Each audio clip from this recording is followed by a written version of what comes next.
Well, there we have it. After months of deceit and deception, the pathetic spectacle of a man who's run out of road.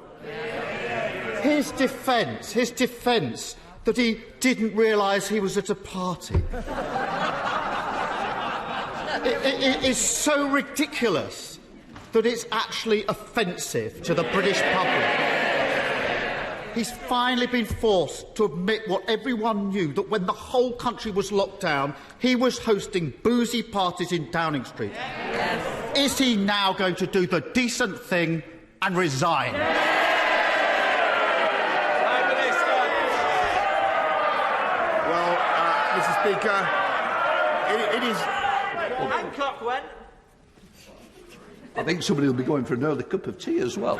Can I just say, the question's been asked. I want to know the answer. Your constituents want to know the answer. I don't need any extra help either. So please, Prime Minister.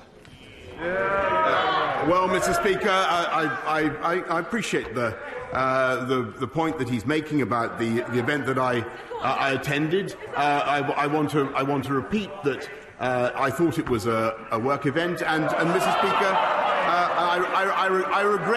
I regret very much that we did not do things differently that evening, Mr. Speaker, as I've said, and I take responsibility and I apologise, Mr. Speaker.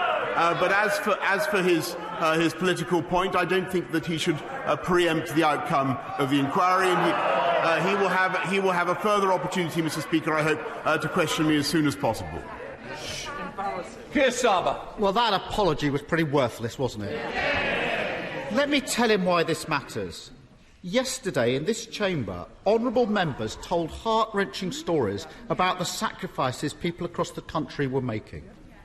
This House and the whole country were moved by the honourable member for Strangford as he talked about his mother-in-law dying alone. He was following the rules, whilst the Prime Minister was partying in Downing Street. Is the Prime Minister really so contemptuous of the British public that he thinks he can just ride this out?